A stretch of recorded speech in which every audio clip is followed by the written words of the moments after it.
Hello and welcome to Talking Sharks. So it was all level last Sunday at the Stoop thanks to Charlie Hodgson's right boot, but 4 second-half tries gave the Quins a win that sinks the Sharks to 6 in the Premiership table. Only 5 points off the playoff places. The last 4 games of the season will be nail-biting, and with the Six Nations contingency back to face Bath this Friday, it's now or never for Kingsley and co. Leading up to half-time, I think obviously we were doing well. We're still in with a shout, but I think a couple of mistakes here and there, going down to 14 men. We just put ourselves under pressure and making silly mistakes in crucial parts of the field, and unfortunately you can't afford to do that. And at a high level it is about small details, and we gave things away, and we conceded those tries. So yeah, it's disappointing, and we're in a tough patch at the moment, but we're hoping to come out the other side of it on the good side of it. I know the job's tough. I've done it alongside Philippe for 5 years, and there's good days, bad days. We know that. You've got to battle on and try and be positive. And we've had a positive training session this morning. All the internationals returning. That's not a magic formula. We don't suddenly return and suddenly win.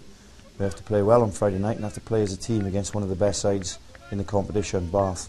We can sort of sit here and make excuses, but at the end of the day, we've got 4 games to play. Fortunately, three of the 4 are at home. So, it's a massive push for the end of the season to make the top 4. As we know, we've got 3 home games, we've got 1 away, and we're still to play against those teams who've destroyed us, I suppose, in the last couple of weeks. And it's still burning in the bellies, I think, for the guys who were involved. The reaction that came from, I suppose, the opposition players. And you can have that in your mind and use it as motivation for the forthcoming weeks. If we're not careful, we could almost have a repeat of last season, and it was devastating last season to go all the way through the season, and then the final game of the season, which again was a home game against London Irish, which, like we've just said, you back yourselves at home, to then lose in the final 15 minutes against London Irish and knock ourselves out the top 4 when all we needed was a draw was shocking, really. So from that point of view, we can't let that happen again. With big names leaving like they are, it doesn't do the best for confidence with everyone saying, "Oh, I'm off at the end of the year." Why can't they be announced at the end of the season? That's just the small world of rugby and soccer. The same. Well, let agents speak to agents. Play. If I rang up and say I need a number 8 next season, they put 2 and 2 together. And one is open and honest. I try to be open and honest. These guys that are leaving, there's a few guys leaving, but every club has the same position and everyone has the same problem. The fellas that are leaving are good, honest, hard-working men that have been here a long time. Don't tell me that they don't want to front up for Sale Sharks at the end of the season and finish well, because I believe they do. And I know, so tiring for you and so much has gone on, but still so confident that you can get in those top 4. Of course, you've got to be, haven't you? Win the next 6 games, you won the Bruins Premiership. Wasps have just won 8 on the trot. Newcastle just won 7 on the trot. We win the next 6 games, you win the Bruins Premiership. So in the Grubber Challenge, the local sides have been pretty successful over the last few weeks. Broughton Park and Old Winian still top the table with 2 successful kicks. This week it's time for Duckenfield to face up.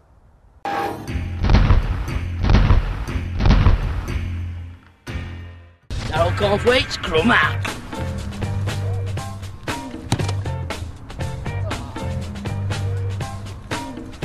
Wilcox, centre.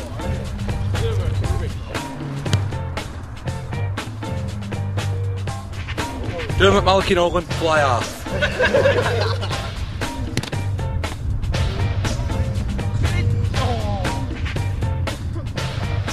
Dave Whitson, centre, best ass in the club.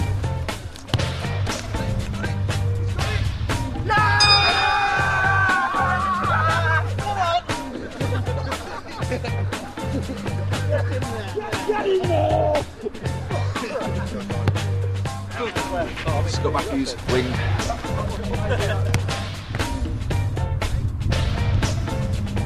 Sean Farley, centres.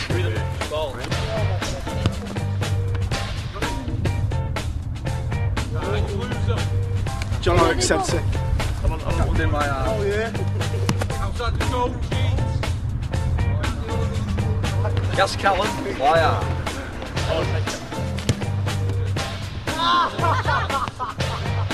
Gas Cousin, first team manager, hooker.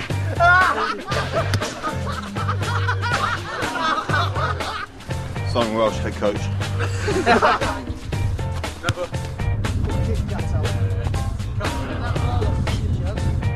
So last week Steve Hanley reminisced with Sale legend Dave Baldwin. This week we thought we'd carry on the theme of former players with a blonde flanker, namely that of Richard Wilkes.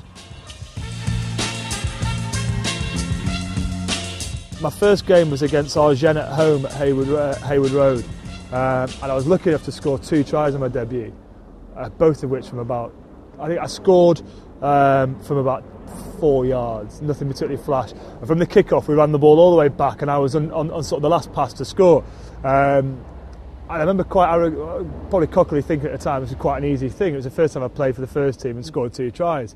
And obviously it wasn't. I think I scored again for about 4 years, to be honest. But at the time I thought this is reasonably easy. But that was it. And then my first league start, I played a couple of benches. My first league start, I actually got injured in the warm-up, which is a well-documented story that people very much enjoy. That basically I dislocated my elbow in the warm-up to a game. A little bit excited as a local lad. Probably hitting my tackle bag in the warm-up a little bit too hard and dislocated my elbow. But at the time I was so full of adrenaline, didn't really realise that it was a serious injury. So I was asking the doctor if I could carry on, but I spent about the next 4 hours in hospital getting it put back in. So that kind of put pay to that a little bit.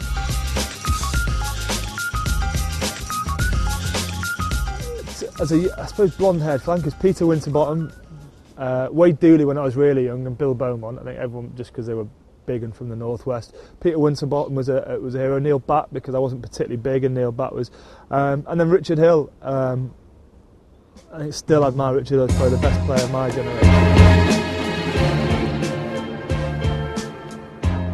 It was a great place to play rugby, and it was. In terms of memories, I mean, I used to warm up in the squash courts.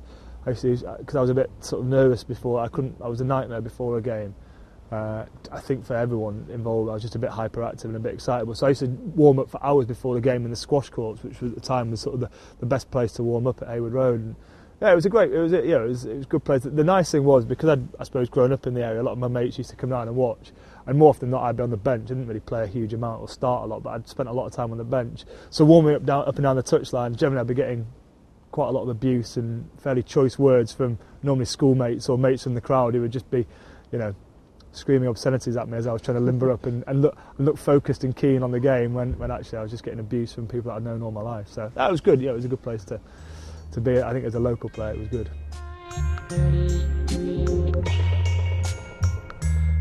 I remember the season he arrived, Steve Diamond rang me up and said, "Wilkes, you're a local lad." "Yeah, I'm a local lad. Is there any chance that you could do me a favour?" I said, "Oh, no problem, Steve. What is it?" He goes, "Well, we've just signed your replacement from Australia, but he's coming into Manchester Airport. Can you pick him and bring him to training for 10 o'clock? So that was nice of Diamond. So I remember Pinker was the first guy. I met him at the airport or at the hotel and brought him to the training ground. And to be fair, we've remained firm friends ever since. But it was slightly ironic that I was actually picking up my replacement and showing him the local area for the first week or two.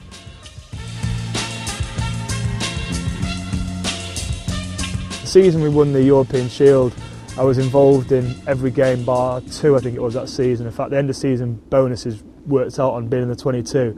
I think I was the highest bonus winner that season, or highest bonus achiever, with about $3,500. So it didn't exactly break the bank. But we won the European Shield that year. I was on the bench in the final, actually quite anxious not to get on in case I made a mistake and lost this game. I came on in the semi-final against Gloucester and won us a penalty, which then got reversed because Adam Black, if I remember correctly, stamped on someone. And it has to be one of the worst feelings I've ever felt in my life. As I stood up, realising we won a penalty and saw it was thinking I'd won the ball for the penalty, realised it was facing the wrong way, thought I'd lost this game. Luckily, from the bald guy who was playing fly half, and then Mercier missed an absolute sitter of a kick, and we went through and played in the final. I didn't get on in the final, I just sat and watched.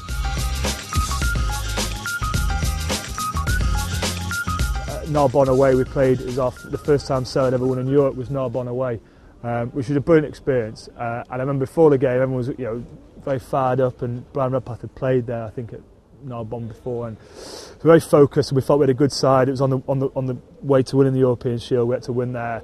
I actually got locked in the change rooms before the game. It was a long story, the lads were fired up and we had to, and I kind of wanted to stay out of the way and use the toilet, and I just was messing around, and the change room was one of these sort of part of the municipal sort of areas, so the change room was about 200 metres from the pitch. By the time I'd finished messing around, the team had gone out and the caretaker had very diligently locked up and left me locked in the changing room. So I was thinking, I saw someone will come back, they'll notice I'm not here. And I heard the game start and the crowd going, I was still stood there and trying to sort of kick the door and shouting in French, La porte est fermée, fermez la porte, ouvre la porte, pathetic. Eventually a little French guy came and let me out, and I'd been in there for 25 minutes of the first half. The rest of the team, the bench had warmed up twice and knew I wasn't there, but taking bets as how long it was. So I ran out and apologised profusely to, I think, Jim and Steve at the time, and they hadn't even noticed that I wasn't there to us, which I think gives you an indication of exactly how much they needed me for that game. It was that I was filming on the bench, but they hadn't noticed that one of their 7 subs was actually locked in the changing room for 25 minutes of the first half. So things like, I don't think that happens so much anymore. I think it's probably slightly more professional than that. For little things like that, it's good memories. Lots more to come after the break, including Dick Greenwood and your chance to win some summer hospitality treats. First though, it's teaser time. Who was Ireland's Grand Slam winning captain of 1948? Was it A, Jack Kyle, B, Carl Mullin, or C, Jim McCarthy?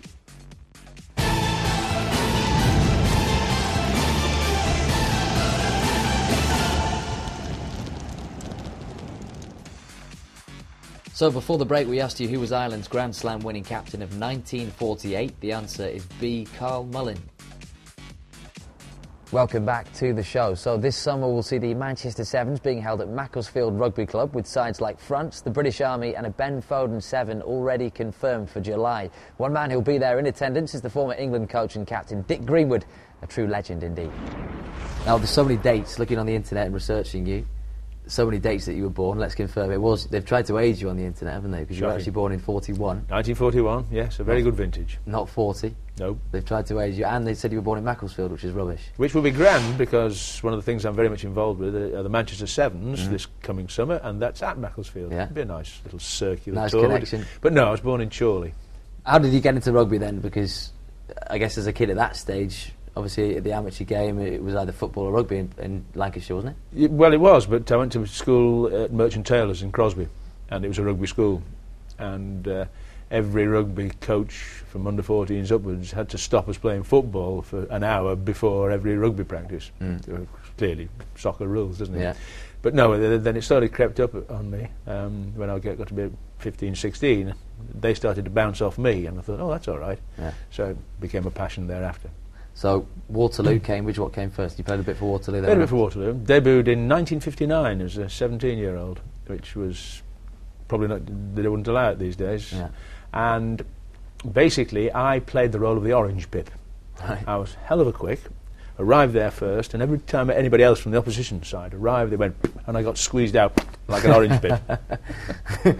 As a dream, was it to play rugby, or was it to go into... Well, at this stage, I played for Lancashire schools, and I got a bit of a taste for representative rugby. I got into the Cambridge side, and in those days, in the early 60s, I think the statistics were approximately 8, 9, 10 of any given varsity team, that's both Oxford and Cambridge, would end up playing international rugby. And it was in those days, I think, 62 and 63. In 63, when I captained the side, I know 8 of us played international football at one stage or another. So varsity memories, I mean, it's huge these days. You say they get over 50,000 there. It was enormous back in those days, wasn't it? It was virtually a sellout. I mean, there were 60,000 plus on both occasions that I played, and at around that time, it was sensational, because you were watching. It was said it was the additional England trial. Right. And so the enthusiasm of the players was immense, but of course the passion of the crowd was there. Now your England days fascinate me from just talking to you before, because 5 caps, selected 6 times for the squad, but 5 caps, could have been so much more, couldn't it? I would like to think I was robbed, but clearly to have got there and played was huge.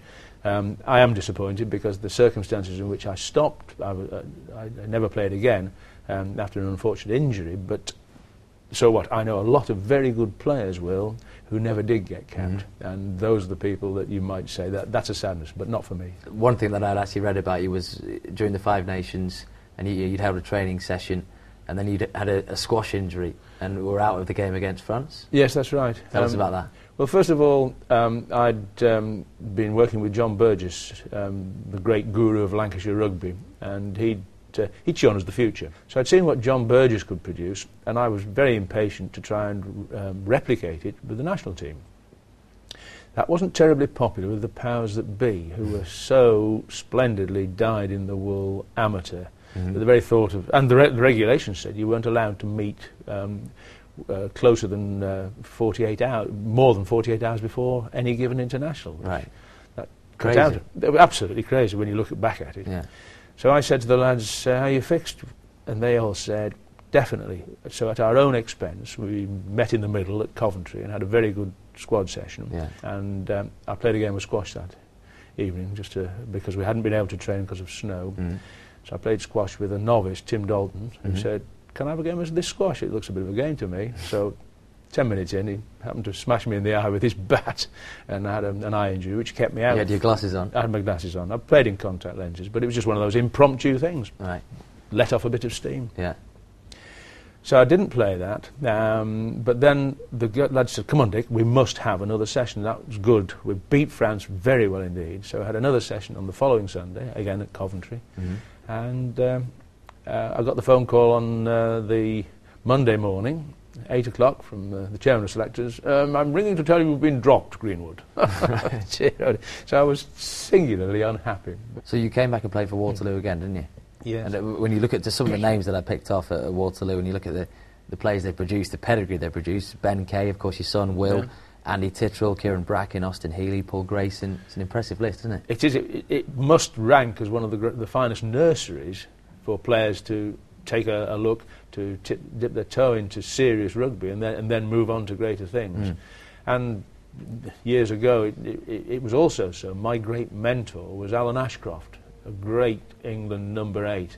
Went on the 1959 Lions tour, one of the greatest teams. They didn't win the series, but one of the greatest teams ever to tour. And these were people who made deep impressions, along with John Burgess as a coach, on this youngster who dashed about a bit. So let's fast forward a bit to the early 80s.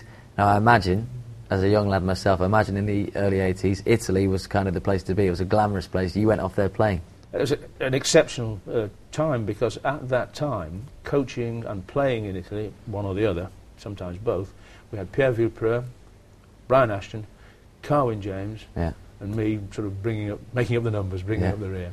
We had a wonderful time. And because of the enormous amount of sponsorship money that had suddenly come into the game, it was a great opportunity for Italian rugby. And from those beginnings, the great Italian teams of the late 80s and early 90s, they emerged. Very, very high quality teams at that stage.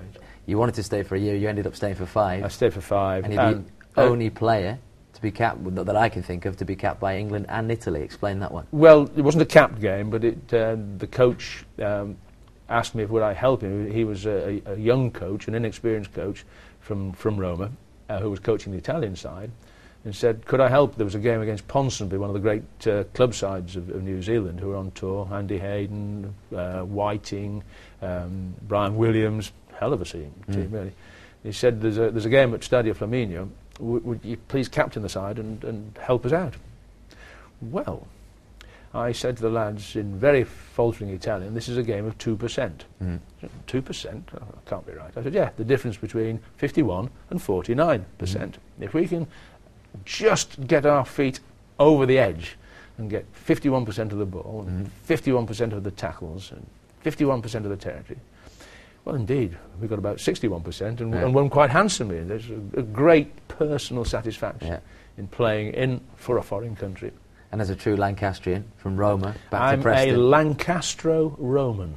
There are very few about. I like that. So as a Lancastro-Roman, at this stage also with a young Will Greenwood at the Grasshoppers, Preston Grasshoppers, you actually played against him age 44. Oh, sorry, with him, yes. Age 44. Yeah, and that's one of his fondest memories, isn't it? It is, yes. He tells a wholly apocryphal story that playing for Preston Grasshoppers fourths at Vale of Loon, one of their flankers tackled him a bit late. And I'm reputed to have chased him round the pitch and picked him up by his nostrils and flattened him. That's entirely apocryphal. I did mutter one or two imprecations in this bloke's direction, and he didn't touch him again. Same result. These days, obviously, we want to talk about the Sevens because you're heavily involved in that. Please. At Macclesfield, not where you were born, some might say. How did you get involved with that? Obviously through the Wooden Spoon. Wooden Spoon was the catalyst, but I've known Marco Vaghetti, who's the organiser, for quite a number of years, partly because my wife Susan taught him at St Mary's Hall, the Stonyhurst Prep School. They very kindly, as an event, had offered the charitable side of it to the Wooden Spoon, which is the British charity of rugby, and on behalf of disadvantaged children, socially, physically, mentally disadvantaged children. So it's a very, very worthwhile cause. And so I said, yes, I'd be delighted to come in and help along with the charitable side. And then I noticed that there was a need perhaps to boost the rugby side, the direct. Do I know anybody in rugby? Well, only one or two. Yeah. So I was asked would I help, and I was absolutely delighted to say yes, I will. And I'm thrilled that I am doing, because it's an absolutely magnificent festival. It is rugby, it is sevens, it is also a music festival, a festival of youth, and it is a really great social event. But it sounds fantastic, the setup. I think Ben Foden's going to bring a team, perhaps some guys from European experience. Obviously Sale are going to be there. Well, Sale Sharks are definitely there. British Army. Ben Foden is bringing the Thorough Pests, or is it the Perfect Nuisances? No, the Mighty Minnows, to play. How appropriate. Yes, yes, well, he is, isn't he? But that's in the most brilliant attacking sense. He must be one of the most sensational talents. Yeah. An explosive Don't mention runners. His name around here anymore. Well, do we need to say ex-Sale? But the British Army, Oxford and Cambridge are coming, so you're guaranteed an absolute feast of rugby. Dick, it's been an absolute pleasure speaking to you. Thank you very much for coming on. We'll see you down at this Sevens event in Macclesfield. I'm looking forward to seeing you all here, whoever you are, wherever you are. In association with Channel M, the Manchester Rugby Sevens organisers have provided viewers with the chance to win 4 VIP hospitality passes to the festival this summer. The 3-day rugby and music festival will be held at Macclesfield Rugby Club between the 10th and the 12th of July. Sale Sharks have confirmed entry, as have the British Army and a number of other world-class teams. Alongside 6 tournaments, there will be a friendly atmosphere with fancy dress, camping, live bands, party marquees and fun for all the family. To win the 4 VIP tickets, please answer the following question. Which Sale Sharks players played for the England Sevens team? Is it A, Andrew Sheridan, B, Luke McAllister, or C, Matthew Tate? Please email your answer to sharks@channelm.co.uk. Good luck. So don't forget, you can get your tickets for the Manchester Sevens at www.manchesterrugbysevens.com. That's all for this week on Talking Sharks, but join us at the same time next week when we have an absolute treat in store for you. We'll see you then. I think he owes the world record. Okay, and your answer? Lorraine Shaw. It is Lorraine Shaw! Come on! Okay, well, that one even took me by surprise.